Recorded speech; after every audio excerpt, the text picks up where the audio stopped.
GHMC వార్డుల delimitation ప్రక్రియపై హైదరాబాద్ మహానగరపాలక మండలి సర్వసభ్య సమావేశంలో వాడివేడి చర్చ జరుగుతోంది. కనీస సమాచారం లేకుండా ఇంత పెద్ద కార్యక్రమం ఎలా చేపడతారని కార్పొరేటర్లు ఎక్స్ అఫీషియో సభ్యులు ప్రశ్నించారు. వార్డుల జనాభాలో భారీ వ్యత్యాసం ఉందన్న నేతలు ఏ ప్రాతిపదికన డీలిమిటేషన్ ప్రక్రియ చేపడుతున్నారని ప్రశ్నించారు. ఎంఐఎంకు అనుకూలంగా బీఆర్ఎస్, కాంగ్రెస్ పునర్విభజన చేపట్టిందని బీజేపీ కార్పొరేటర్లు ఆరోపించగా వార్డుల పునర్విభజన ఎంఐఎంకు తీవ్ర నష్టం చేకూరుస్తుందని ఆ పార్టీ సభ్యులు పేర్కొన్నారు. ప్రత్యేకంగా సమావేశమైన జీహెచ్ఎంసీ కౌన్సిల్ వార్డుల విభజనపై చర్చించింది. కౌన్సిల్ ప్రారంభం కాగానే వార్డుల డీలిమిటేషన్ ప్రిలిమినరీ నోటిఫికేషన్ను సభలో ప్రవేశపెట్టిన GHMC commissioner RV Karnan GO 570 rule 4 ప్రకారం సహజ సరిహద్దుల ప్రకారమే వార్డుల సంఖ్యను 300కు పెంచినట్లు తెలిపారు. ఏ వార్డును కూడా అసెంబ్లీ పరిధి నుంచి మార్చట్లేదన్న కమిషనర్ వార్డుల పెంపుపై అభ్యంతరాలను స్వీకరిస్తామని తెలిపారు. వార్డుల డీలిమిటేషన్ ప్రక్రియపై అభ్యంతరం తెలిపిన BRS ex officio member Talasani Srinivas Yadav వార్డుల పునర్విభజన చిందరవందరగా ఉందన్నారు. కనీస సమాచారం లేకుండా ఇంత పెద్ద కార్యక్రమం ఎలా చేపడతారన్న తలసాని వార్డుల పునర్విభజనపై కార్పొరేటర్ల అభ్యంతరాలు పరిగణలోకి తీసుకోవాలని సూచించారు. సెంటర్ ఫర్ గుడ్ గవర్నెన్స్ నివేదిక ఆధారంగా ఎలా విలీనం చేస్తారన్న దాసోజు శ్రవణ్ అశాస్త్రీయంగా ఇష్టారాజ్యంగా వార్డుల పునర్విభజన చేపట్టారని ఆరోపించారు. కాన్స్టిట్యూషనల్ ఎక్సర్సైజ్ జరుగుతున్నప్పుడు ఒక అడ్వైజరీ బాడీతో వాళ్ళు రూముల్లో కూర్చొని నిర్ణయం తీసుకుంటే I'm not two sure weather commissioner గారు హిమ్సెల్ఫ్ ఇస్ అవేర్. నాకు తెలియదా సిజీజీ రిపోర్ట్ ఎట్లా చదవాలని చెప్పని, ఎందుకు ఆ రిపోర్ట్ టేబుల్ చేయలేదు? ఏ డేటాను బేస్ తీసుకున్నారో ఇంత తెలియదు. మీరు పాపులేషన్ ను క్రైటీరియా తీసుకోరు, జాగ్రఫికల్ టెరిటరీను ప్రాపర్ గా తీసుకోరు. మీరు సిజీజీ ఒక అన్కాన్స్టిట్యూషనల్ బాడీతో మొత్తం వ్యవహారం అంతా నడిపిస్తారు. దాన్ని 300 అని చెప్పని ఉద్దేశ ప్రయత్నం చేస్తారు. ఆర్డినెన్స్ వస్తుంది, ఆ ఆర్డినెన్స్ తప్పు. 27 అప్రజాస్వామికంగా డిక్టటోరియల్ గా మెర్జ్ చేసిన వేరు ముచ్చట. మీరు 2వ తారీఖున అది చేసిన తర్వాత 9వ తారీఖున డీలిమిటేషన్ వార్డ్స్ ఎట్లా వస్తాయి? How is it humanly possible? ఎవరిని మాట్లాడినారు? ఎవరితో చర్చ చేసినారు? ఏం డిస్కషన్ చేసినారు?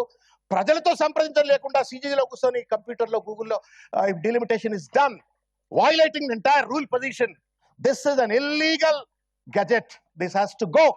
ఏ కార్పొరేటర్ని, ఏ పొలిటికల్ పార్టీని కన్సర్న్ లేకుండా ఇదంతా ల్యాప్టాప్ పెట్టుకొని గూగుల్ మ్యాప్తో చేసినటువంటి అంశం. ఈ రోజు ప్రజాస్వామ్యంలో రాజ్యాంగం ఉన్నది, చట్టాలు ఉన్నాయి, జిహెచ్ఎంసీకి కూడా చట్టాలు ఉన్నాయి. అది హరీబరీగా మనం చేయవలసినటువంటి అవసరం లేదు. ఎందుకంటే ఏదో భారతదేశంలో ఇంత పెద్ద కార్పొరేషన్ లేదు అని చూపించడానికి, దాన్ని చిత్రీకరించడానికి కాదు. ప్రజలకు మౌఖికమైనటువంటి సదుపాయాలు ఉన్నాయా లేవా? 27 మున్సిపాలిటీసు, 3 కార్పొరేషన్లు, పంచాయతీలు కలిపినప్పుడు అక్కడ మనకు ప్రాపర్ ఇన్ఫ్రాస్ట్రక్చర్ ఉన్నదా లేదా అనేది ప్రధానంగా చూసుకోవాల్సినటువంటి అవసరం ఉంది. మరి గుర్తింపు పొంది వార్డుల పునర్విభజనపై ఎలాంటి సమాచారం లేదన్న ఖైరతాబాద్ ఎమ్మెల్యే దానం నాగేందర్ హైదరాబాద్ పరిసర మున్సిపాలిటీల విలీనాన్ని స్వాగతిస్తున్నామన్నారు. ప్రిలిమినరీ నోటిఫికేషన్ కావున అభ్యంతరాల స్వీకరణ గడువు పొడిగించాలన్న దానం వార్డుల పునర్విభజనను శాస్త్రీయంగా చేపట్టాలని కోరారు. జరిగాయి. ఇప్పుడు హైదరాబాద్ లో ఉన్నటువంటి మున్సిపాలిటీస్ మరి సరౌండింగ్ లో ఉన్నటువంటి మెర్జ్ చేసినప్పుడు తప్పకుండా ఇది గ్లోబల్ సిటీగా గుర్తింపబడుతుంది. ఇప్పుడే అందరు చెప్పారు, దీన్ని వెల్కమ్ చేస్తున్నారని. అందరు కూడా వెల్కమ్ చేస్తాం, కానీ సైంటిఫికల్ గా చేశారా లేదా అనేది ఒక ఆవేదన మాత్రం ఉంది.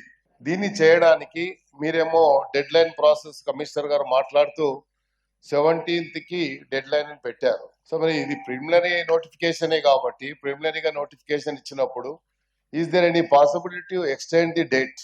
దీనికి యాక్షన్ ప్లాన్ ఏం తయారు చేయాలి? అభివృద్ధి చెందని ప్రాంతాలు కూడా ఇప్పుడు ఇక్కడ మనకు ఈ జిహెచ్ఎంసీ పరిధిలోకి వస్తున్నాయి కాబట్టి ఆ పరిధి నుండి అక్కడ అభివృద్ధి చేయడానికి ఇప్పుడు దీన్ని ఎట్లా విభజించారు, దీన్ని విభజించడానికి అభివృద్ధి గురించి యాక్షన్ ప్లాన్ ఏమైనా ప్రిపేర్ చేశారా?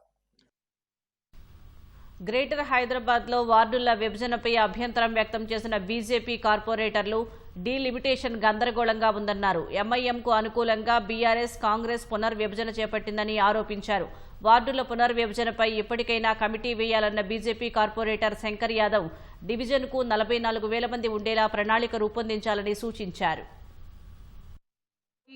ఏ గవర్నమెంట్ ఉన్నా గవర్నమెంట్ వాళ్ళకన్నా ఆపోజిషన్ వాళ్ళకు లేకున్నా గవర్నమెంట్ వాళ్ళకన్నా తెలుస్తుండే డీలిమిటేషన్ చేస్తున్నారు, ఎలా చేస్తున్నారు. గ్రేటర్ హైదరాబాద్ అయినప్పటి సంది 3 సార్లు డీలిమిటేషన్ జరిగింది మేడం.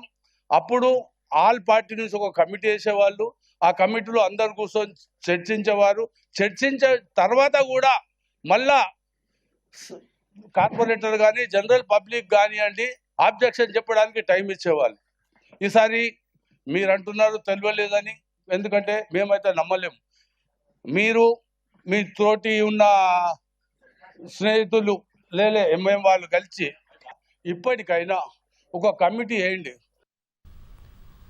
వార్డుల పునర్విభజనపై ముందే సమాచారం ఇచ్చి చేపట్టాల్సి ఉందన్న ఎంఐఎం ఎమ్మెల్యే బలాల జీహెచ్ఎంసీ వార్డుల పునర్విభజన ఉద్దేశం ఏమిటో తెలపాలని సూచించారు. వార్డుల పునర్విభజన ఎంఐఎంకు తీవ్ర నష్టం చేకూరుస్తుందన్న ఆయన వార్డుల్లో ఓటర్ల వివరాల ప్రకారం పునర్విభజన చేపడితే ఆ వివరాలు ఇవ్వాలని అన్నారు.